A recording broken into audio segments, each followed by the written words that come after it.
మచిలీపట్నంలోని గొడుగుపేట వెంకటేశ్వర స్వామి గుడికి సంబంధించిన 40 ఎకరాల భూమిని గోల్ఫ్ కోర్ట్‌కి, తర్వాత ఎగ్జిబిషన్‌కి పెట్టడానికి సిద్ధపడి ఆల్రెడీ లీజుకి తీసుకున్న వాళ్ళందరిని తరిమేసి, ఆ పొలంలో పెద్ద ఎత్తున మట్టి పోసి అక్కడ ఒక ఎగ్జిబిషన్ ప్లాన్ చేసి, ఆ ఎగ్జిబిషన్ ప్రిపేర్ అవుతున్నటువంటి సందర్భంలో ఇప్పుడు ఎదురు దెబ్బ తగిలి నిన్న హైకోర్టు ఆ ఎగ్జిబిషన్ పెట్టడానికి వీల్లేదని, గోల్ఫ్ కోర్ట్ పెట్టడానికి వీల్లేదని తీవ్రంగా ఆగ్రహం వ్యక్తం చేస్తూ ఇచ్చినటువంటి ఆదేశాల్ని ఈనాడు గాని, జ్యోతి గాని రాయని కూడా రాయలేదు. విచిత్రం అది. ఇప్పుడు సాక్షి దాన్ని హైలైట్ చేసుకొచ్చింది. మామూలుగా ఇది పెద్ద ఎదురు దెబ్బ కదా, ఎందుకు విజయవాడ ఉత్సవ్ అని చెప్తున్నారు ఓ పక్కన. ఆ సందర్భంలో జరిగినటువంటిది ఓ రకంగా ఓ పక్కన ఆ భూమిని కబ్జా చేయడానికి ప్రయత్నిస్తున్నారని ఆరోపిస్తున్న సందర్భంలో ఎన్టీఆర్ జిల్లా విజయవాడ సమీపంలోని గొల్లపూడిలో ఉన్న మచిలీపట్నం గొడుగుపేట శ్రీ వెంకటేశ్వర స్వామి దేవస్థానానికి చెందిన 40 ఎకరాల భూమి విషయంలో రాష్ట్ర హైకోర్టు కీలక ఆదేశాలు ఇచ్చింది. 35 ఎకరాల విజయవాడ ఉత్సవ పేరుతో శాశ్వత ప్రాతిపదికన వార్షిక ఎగ్జిబిషన్, 5 ఎకరాల గోల్ఫ్ కోర్స్ ఏర్పాటుపై న్యాయస్థానం తీవ్రంగా స్పందించింది.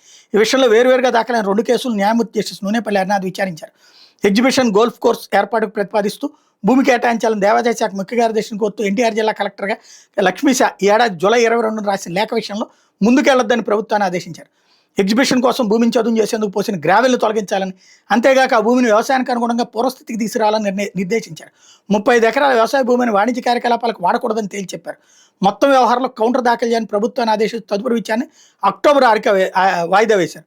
వెంకటేశ్వర స్వామి ఆలయానికి చెందిన 40 ఎకరాలను ఎగ్జిబిషన్, గోల్ఫ్ కోర్సు కేటాయించాలని దేవాదాయ శాఖ ముఖ్య కార్యదర్శి కలెక్టర్ రాసిన లేఖను సవాల్ చేస్తూ మచిలీపట్నానికి చెందిన బోరగడ్డ సంజయ్ కుమార్ మరో 2 హైకోర్టులో వేరువేరుగా పిటిషన్ దాఖలు చేశారు. వీళ్ళ తరపు న్యాయవాది జేవి ఫణిదత్ వాదనలు వినిపించారు.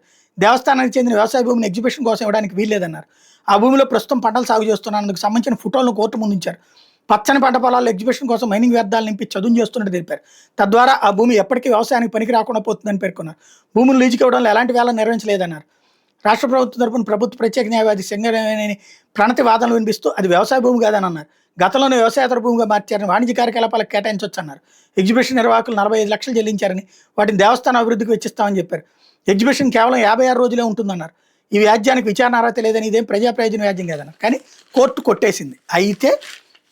అయినా కూడా నిన్న రాత్రి కూడా అక్కడ పని జరిగింది. ఎగ్జిబిషన్ ప్లానింగే జరుగుతుంది. మరి డివిజన్ బెంచ్కి అప్పీల్కి వెళ్తారని చూడాలి.